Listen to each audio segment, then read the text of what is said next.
guys, welcome back to the channel, and today we're going to be reacting to... We got freshly brewed tea 39 minutes ago. HYBE Apologizing to each company. The BOYZ Eric Condom Mistake. Seungkwan idols are not your idols. What? Condom Mistake? What the fuck is that? Condom? What? Let's see.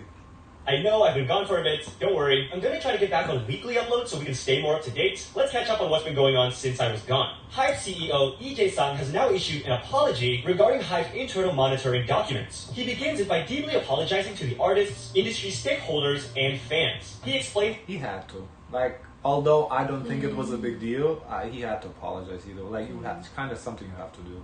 that the documents were created to gather various reactions and public opinions on industry trends and issues. Even though it was only intended to be shared with a limited number of leaders to understand the market, the content was highly inappropriate. He continues saying the documents contain provocative and explicit expressions directed at K-pop artists, included personal opinions and evaluations of the author, and was preserved in written form. He acknowledges all the mistakes and takes full responsibility. The CEO says he's especially sorry and distressed about the unfounded suspicions of reverse viral marketing, reiterating they are not true. He then apologizes to the...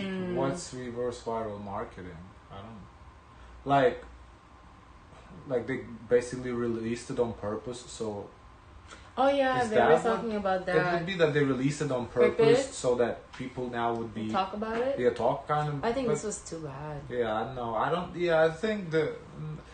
Yeah, I don't think it was on purpose. If it was that strategy, some of the things would have to change. It wouldn't be... Yeah, it would. If it was that, it wouldn't be like so personal, because it was like very personal, like very much opinion, like legit. Like it was basically, yeah, it was like guys talk, like how guys talk in the locker room. That was locker room talk, basically, that was released. External artists who have suffered damage and distress, and says they are reaching out to each agency individually to offer their apologies directly. Lee-jae-sang apologizes to all the artists within HYBE as well who have been criticized due to the company. They are halting the creation of such monitoring documents and will strengthen internal control to prevent this from happening again. Even after this apology, it seemed like more and more things from these documents were being discovered. One thing that had to be addressed in particular was the inclusion and mention of infamous YouTuber Sojang, who spread false information and slander about multiple idols and celebrities. Along with this mention, a past Sojang post resurfaced that said a major entertainment company had signed up for their membership, also suggesting it was one of the big four. These accusations prompted HYBE to briefly respond, saying it is not true. On the Ador side of things, following the announcement that Min Hee-jin has been reappointed as an internal director at Ador for the next 3 years, we also now have the update that the court has denied her request for an injunction to be reinstated as CEO. HYBE Okay, that is interesting. I wonder what's the court's reasoning for that. Well, maybe just that she didn't have like strong enough evidence or anything. Responded saying they were grateful for the court's wise judgment and will take this opportunity to return Ador to normal and support their artist activities. Min Hee-jin side said this does not imply that the court accepted HYBE's arguments and is seemingly remaining firm on her position and pursued to become CEO again. Now, in the midst of everything going on in the K-pop world, 17 Seungkwan put out the following message. I don't want to see people hurting each other anymore. Watching everything that has happened so far, he's kept his feelings in check, thinking that... You know, I will say though, when we do the other K-pop news channel, I like that they translate the Korean stuff into text. You know, sometimes, you know, we read, like pause and read it a little bit, because here, like, he just puts Korean, I'm sure he translates it himself to read it, but I would like to see the translator on the screen, because it gives a little more context than what's just being said. As somehow it would all pass, but now feels like he can no longer stay silent for all of his colleagues working hard at this moment, the fans, and his members. Quote, being a celebrity is a job I chose. And while there are parts I must endure because I receive a lot of love, I don't think it is a job where we have to endure to the point of self-destruction, getting hurt until the brink of death. Seungkwan just wants to do his best, repay the fans who love him, and share good energy in various ways. But today is not a day where it is easy to smile, as he feels sorry for those who are getting hurt, who he just wants to embrace. Seungkwan... What is this about? Is this about the HYBE statement? Why is he... Hold on. 17 so personally speaks out... Speaks out about what? Wants to convey clearly that idols are not people who have been working so easily and smoothly that they can just be judged lightly. They have also experienced pain, fallen apart, and have had to overcome it to show their best when in front of fans. Quote, I hope people don't take idols lightly. You don't have the right to easily intrude on our narrative. Not just us, but other artists as well. We are not your items to be used. I hope you don't think you can just use and enjoy us as you please. He talks about the hardships they endure, and even then, there are many colleagues who still grieve. Maybe just he kind of had enough of it. maybe he's just overwhelmed. Because this could also be applied about the whole dating situation too. Like he's just saying, I will not your personal property. Like stop. Warmly, gratefully returning that energy to them is all he feels he can do. He ends the long letter by saying, "To the fans who are loving us warmly even at this moment, I want to say I'm sorry and I love you." Along with this message, he shared one that was given to him by NMIXX's Minhwan with their latest album. In it, she shared that she believes there's nothing more challenging and meaningful than bringing laughter and joy to people. She shows appreciation and admiration for the way Seungkwan has done that for many others, and how much their music has had an impact on her. That it has been a source of motivation, empathy, memories, and also comfort at times. Moving away from all of that for a bit, let's briefly discuss what's going on with FT Island's Minhwan. It has now been announced that FT Island will be temporarily promoting as 2 members, while Minhwan will be suspending all of his media activities. Why? Minhwan is currently undergoing a police investigation for allegedly soliciting prostitution. His ex-wife Hyun. Okay, so remember we saw that something. We just didn't know who was involved about somebody's going through a divorce. But that situation was kind of sketchy, though. I don't know if I believed it, because remember it was like some like karaoke bar. Yeah. Was like saying, something like that.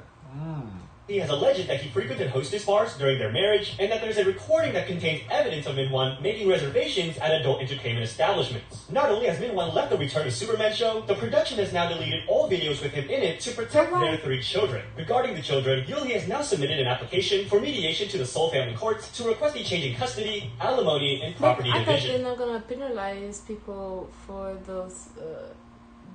I guess things. prostitution is still illegal, because we asked that question in another reaction today, but I think it seems like prostitution is illegal. So if he committed a crime, then it's a criminal investigation not for adultery but for prostitution.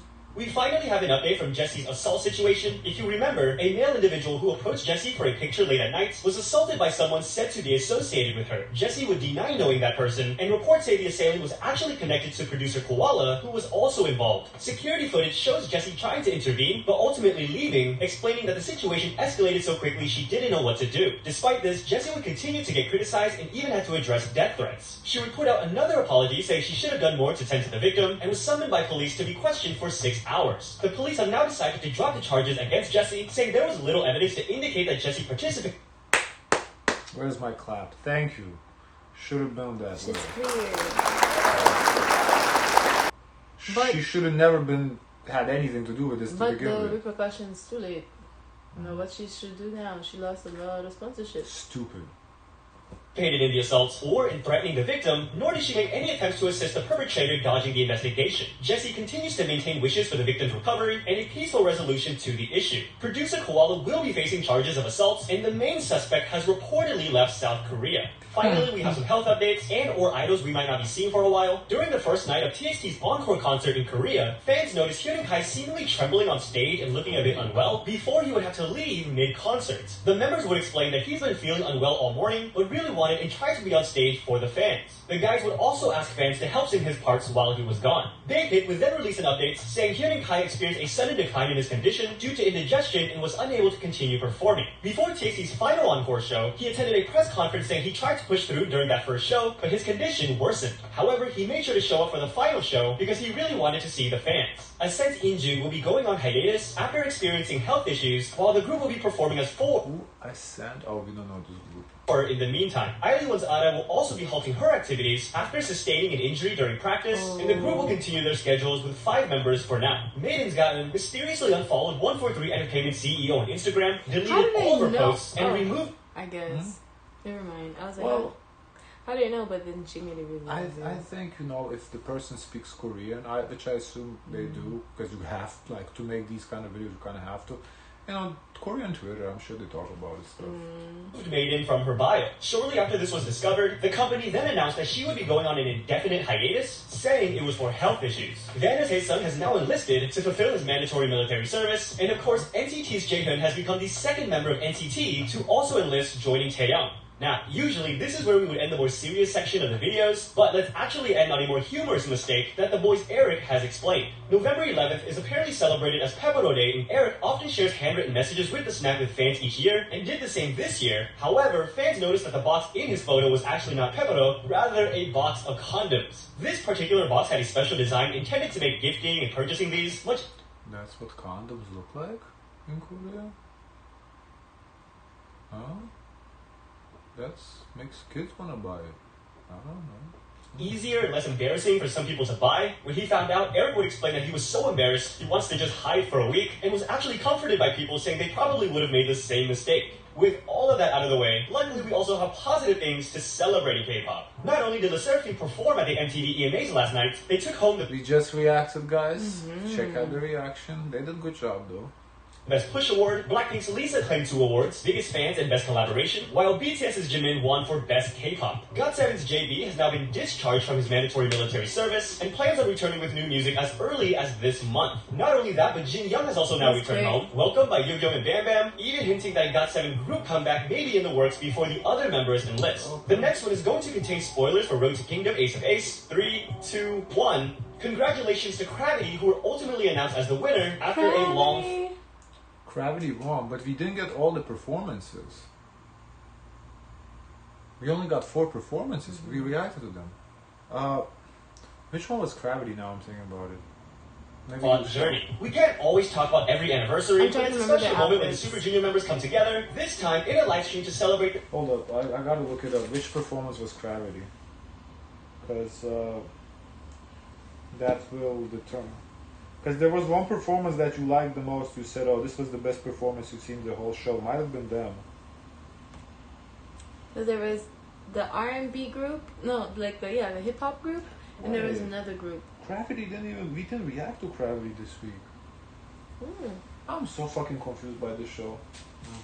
Their 19th anniversary, almost 2 decades. Comebacks and releases since I've been gone for the past couple weeks include JYP commemorating his 30th anniversary, The BOYZ, Stacy, B2B, Baby Monster, Kepler's first comeback at 7, TXT, A-Turn, Shiny Minho's solo debut album, Day6's Sunjin's solo album, NCT's Do Young, Pentagon's Kino, BBG, IVE's collaboration with David Guetta, XG, True, and HYBE, NCT Dream, and of course G-Dragon dropped Power, which is unsurprisingly taking over the K-pop world. Music show wins include Blackpink Rosé and Bruno Mars with wins on M Countdown, 2 music core wins, and Huh? She didn't perform though. How is she winning? I thought you had to perform to win. He got Triple Crown, Kiss of Life took home a trophy on the show, aespa earned first on Show Champion and Music Bank, the BOYZ also picked up wins on Show Champion and Music Bank, and Triple F... The BOYZ were good though. The BOYZ, they put out a good song. As Visionary Vision took home their first win as a unit on the show. The girls are absolutely killing it. 트리플 킹키가 우리 언급했어? 안녕하세요. 트리플 S 비전하기 전에 은지입니다. 저는 히트볼 너무 Listen, the song was good, but if you run with this song, honestly, the award should go to aespa. Okay? 관심과 사랑 주셔서 뭐냐? 아니 K-pop 킹키가 우리 언급했어. 우리 이제 히트볼 그러고 웨이브한테 홍보할 시간이야. 진짜? Hold on. That's not how this works. I'm the one freaking out. That's not how the force works. 안녕하세요. 저희 비비는 트리플 S의 첫 퍼포먼스 댄스 유니어거든요. 그리고 우리는 비비가 아니야? 그치. 트리플 S 비비의 히트볼을 즐겨주고 계신가요? 아직 못 들으신 분한테 낙경 꼭 한번 소개해주세요. 네, 저희 타이틀곡 히트플로우는요. 소녀들의 편견, 특히 외모의 편견을 부수고 몇 번 쓰러져도 다시 일어나서 꼭 증명하겠다는 이야기를 분백과 하이테크를 결합해서 만들어진 곡입니다. So, you think they did this video exclusively for K-pop Junkie? I mean, that's a big achievement for K-pop Junkie to get like, I mean that's a little feature. Yeah, that's really dope. 네, VV의 첫 정규 앨범 발매 기념으로 저희 기버웨이 이벤트 합니다. 네, 비비의 사인 앨범을 받고 싶으면 이 K-pop 전기의 영상을 I think so, because they're saying K-pop Junkie, yeah. Wow. 가져보세요. 히트볼과 트리플 S 비전을 비전 많은 관심과 사랑 부탁드립니다. 지금까지 트리플 S 비비였습니다. 감사합니다. Oh my my god. You know what? I'm gonna immortalize this on my Instagram. Go over there, leave a comment on it, and I'll pick one at random to win a signed album from Triple SVB. Like we just mentioned, Rosé's song with Bruno Mars continues to dominate, achieving her first ever solo perfect on Kill, and making history, becoming the highest charting debut for any female K-pop artist on the Billboard Hot 100 at number 8. ITZY has now tied TWICE's record for the K-pop girl group with the most Billboard 200 entries as their latest album debuts on the charts. aespa has also debuted on the Billboard 200 with their latest album, becoming the first K-pop girl group to land 6 albums in the top 50. And finally, congrats to 17, as their album Spill the Feels has now debuted at number 5 on the Billboard 200, making it their 6th consecutive to be in the top 10 of the chart. 17 are actually touring in the US right now, just tearing it up. I think he meant literally. And please upload X or Instagram, whatever, please. Cool, very nice. Really cool. Guys, of course, let us know your thoughts. Don't forget to like, comment, and subscribe. Join the Discord and as always, share as much kindness as possible.